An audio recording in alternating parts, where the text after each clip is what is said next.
stand and join me in the pledge to the flag of the United States of America. Attention! So, youth,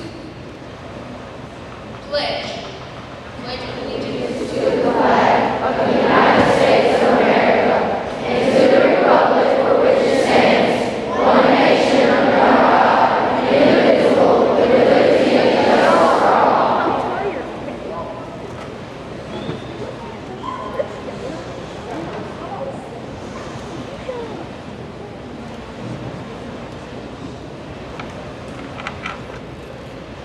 Oh, say, can you see by the dawn's early light what so proudly we hailed at the twilight's last gleaming, whose broad stripes and bright stars through the perilous fight o'er the ramparts we watched were so gallantly streaming, and the rocket's red glare, the bombs bursting in air, gave proof through the night that our flag was still there.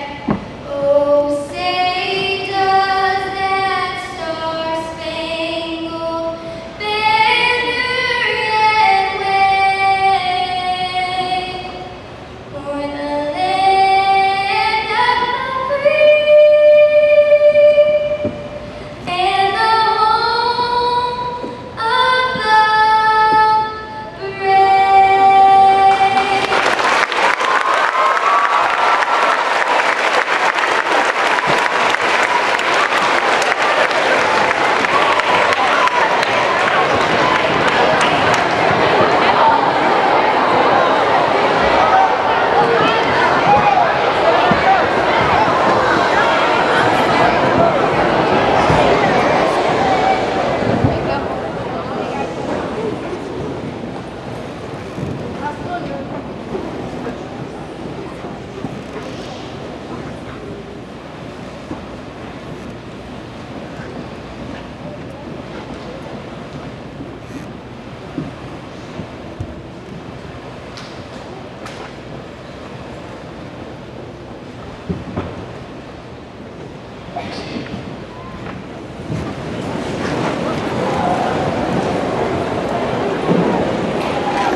Let us pray. Almighty God, you are our creator and sustainer. You are our light and our fortress. You are our wisdom and our strength. Lord, you moved upon men to establish this great nation. You stirred men to hope and to dream for a land of freedom. We praise you for this great nation. Lord, you have inspired many of our best and brightest to belong to you and to proudly stand and defend our beloved country. You have given us brave and loyal men and women who have steadfastly served in our chosen branch of military. We gather today to remember all military personnel. We acknowledge that their service enables us to walk as free in the street. Lord, today we seek to honor your sons and daughters who have served or who are serving our country. We are reminded that because of their service we can live safely. We ask that you abundantly bless those who have previously served. May their service time be rewarded in every way. May they gain earthly and heavenly blessings from their unselfish love of country. Lord, we stop now and remember those who are currently serving. We ask that you provide them with your protection, your strength, and your peace. We ask that you would abundantly provide for all their needs. We ask that you would enable them to overcome every personal and professional obstacle. We ask that you would protect their families from hurt and harm. May each of our veterans feel honored not just today, but every day. Father, we also give special recognition to our wounded warriors.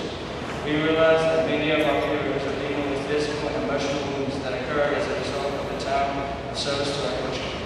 We ask that they will be given the best treatment available, and that you would add your supernatural blessings to all the efforts given to them to help. We We ask that you, Lord, will show them miracles as they seek to gain health and stability and wholeness. Pray these things in Jesus' name. Amen.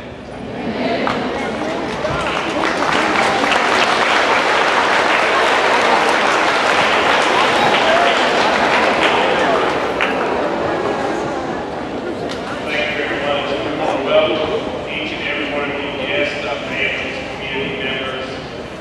This is truly a day that we want to recognize and honor those of you that are here, that have served, those that are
Battalion, 263rd Army, Conway, South Carolina. In October 1998, he became commander of headquarters and headquarters company, 1st Battalion, 263rd Army, Mobile, South Carolina. He later advanced to administrative officer of that same battalion, and in August 2002 served as logistics officer of the battalion in August 2004, which included a year of active duty for Operation Interlude in Fort Stewart, Georgia, and throughout the Southeast. August 2004 through December 2009, Mr. Bond served as excellent administrative officer of the 218th Regiment Leadership McCready Training Center, Excellent Army National Guard in Eastover, South Carolina. In December 2009, he became a mobilized Raider officer of the Mobilization Readiness Team, Joint Forces Headquarters of the Adjutant General, South Carolina Army National Guard in Columbia, South Carolina. He served in that capacity until April 2012. He retired in 2012 after 26 years of service and now resides in Anner, South Carolina, which his wife, Miss Sherry Bowen, and their 16 children, Josh, Blake, KG, Bree, Nicholas, and Kim. But he and his wife teach here at AMS School with great pride. Help me welcome Mr. Tom Cole.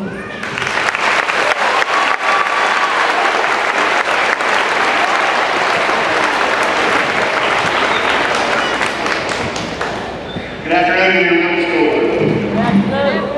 Most of you know me as the guy that teaches in 702. Yeah, there's a whole nother life. I'm honored and humbled to be before you today. I'm honored that you asked me to speak and that we are in the presence of real American heroes. Before you in the places of honor are men and women who willingly gave up their personal lives in order to serve a greater cause. They left home, family, friends, dreams, and in many cases they left wives and children to go forth onto the field of battle. Now, your field of battle a lot of times is Xbox.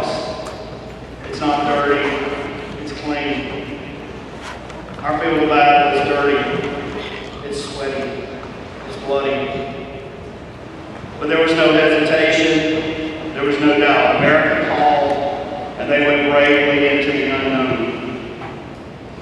When Leanne asked me to speak, I wondered what my topic ought to be, and I decided that it needed to be patriotic. So let me ask you, what does it mean to be a patriot? What is patriotism?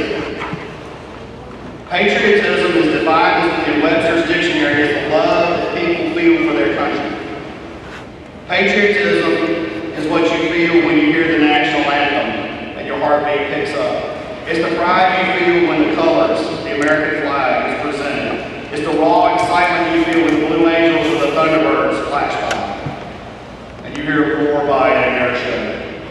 Patriotism is also the sadness you feel when our people are attacked, when our country is attacked, and 3,000 died in an afternoon. Patriotism is the anger you feel when others speak negatively about your country or go forth and present your country in other than a positive light. Patriotism is the unlimited love that we have for America and what she means to us and what she means to the world. To the men and women sitting in front of you, patriotism goes even farther.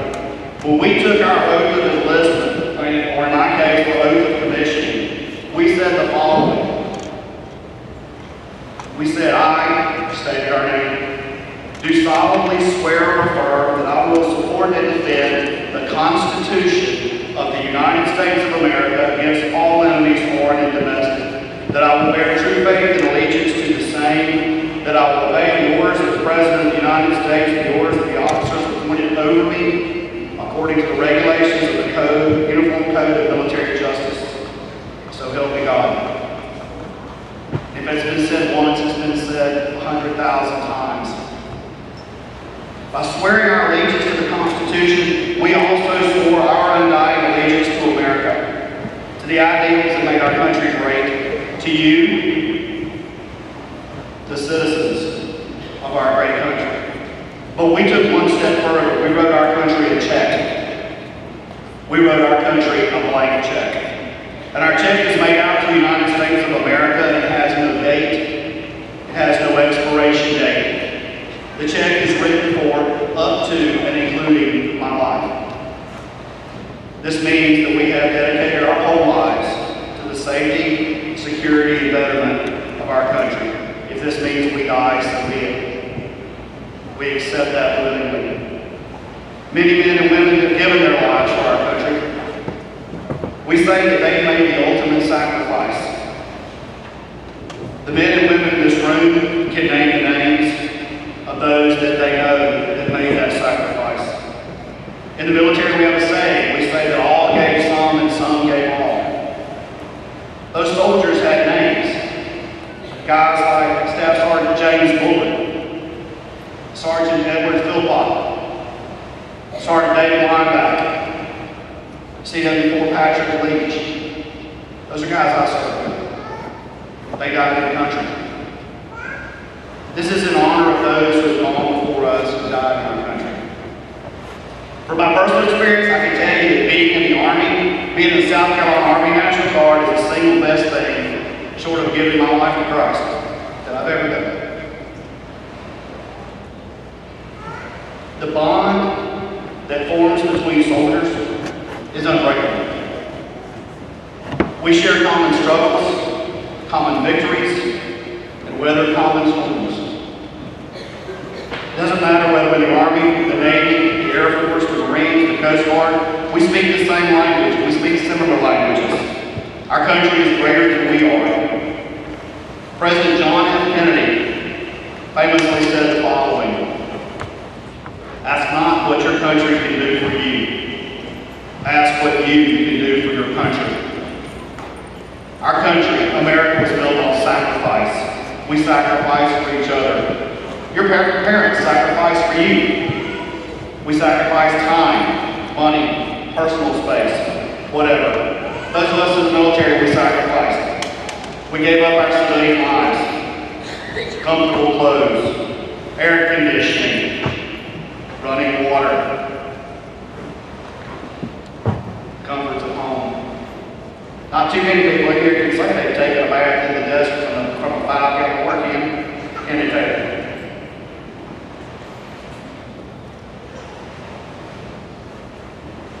We gave that up for the field, to live and work in austere environments, to live in great monsters we call battleships, where every wall, every floor, every overhead is steel,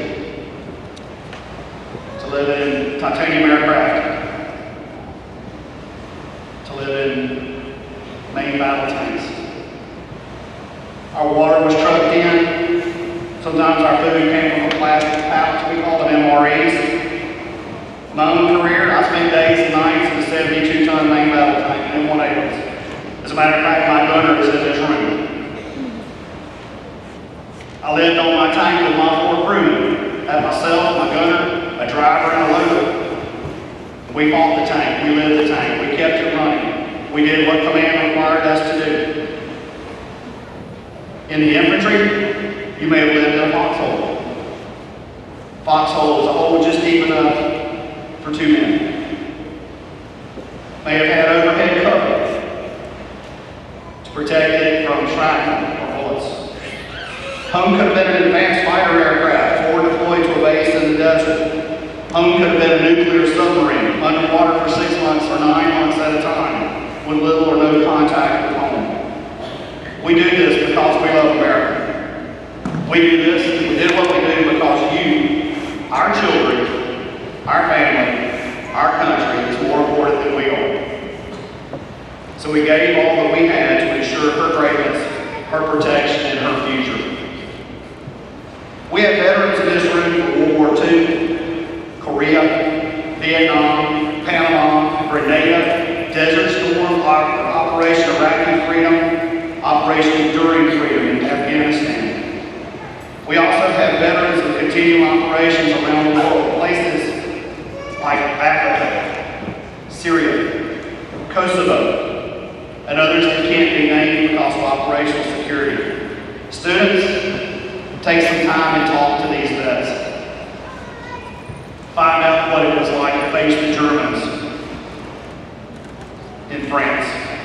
How it was to leave home and know that you weren't coming back until the evil was vanquished. Let them tell you about fighting in the Ardennes Forest, the Battle of Belleau Wood, the beaches of Normandy, Iwo Jima, Mindanao, the Battle of Midway. Yeah, that's how it was in World War II. Our guys left, they didn't come back until they were either wounded beyond repair, dead, or the war was over. No one-year tours. Soldiers, sailors, and airmen, they left.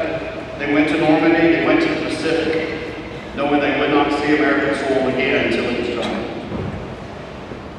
Talk to our Korean and Vietnam vets. Ask them about chosen the reservoir, about fighting along the Yalu River, the 38th parallel. Ask them about the North Koreans and the Chinese. Let them tell you about the breakout from the Busan perimeter, the amphibious landing at Incheon. Ask our Vietnam vets about Ia Drang Valley. Yeah, you've seen the movie. You know who Mel Gibson is, but do you know who Howard Moore is? Do you know who Basil Plumley is? Those are the real heroes. Those were the commander and sergeant major on the ground that day. Ask those Vietnam vets about Quang Tri, the Battle for Hue, the DMZ, Saigon, the Ho Chi Minh Trail, the Viet Cong, the North Vietnamese Army. They'll tell you. Ask them about the tunnels at Cu Chi. Talk to our vets about Panama. That's when we went to a residential in Noriega. Ask them about Grenada, when we assaulted an island to save American lives from communist Cubans. Ask the Desert Storm vets how it was to serve with General Coleman, Norman Schwarzkopf. Ask the National Guardsmen what they did. They'll tell you. We'll tell you everything we did. Look at their eyes. When you talk to them, look at their eyes. Ask Iraqi veterans, lots of Iraq and Afghanistan veterans. Talk to them. They'll tell you what they can tell you, and some don't want to talk about it, that's all right. But ask them why. Why did you go do what you did? It's bigger than we are. We're not just Americans because we're born here. We are America because, as Ronald Reagan said, America is a shining city on a hill whose beacon light guides freedom-loving people everywhere. And even in these tough times where there's wars and rumors of war globally, America is still a beacon of freedom. We're that beacon because of the sacrifice that these veterans made and thousands and millions of others have made. President Abraham Lincoln may have well said it the very best. He said, America will never be destroyed from the outside. If we falter and lose our freedoms, it will be because we destroyed ourselves. So talk to your vets. Learn from the history, because those who don't learn from history are doomed to repeat it. Thank you for inviting me to speak. Thank you for honoring the work and sacrifice of those that are present and those that couldn't be with us today. Ainer and Horry County have lots of vets. I implore you to be curious, talk to them, read about what they did, and respect them for what they've done for you and for America. Thank you.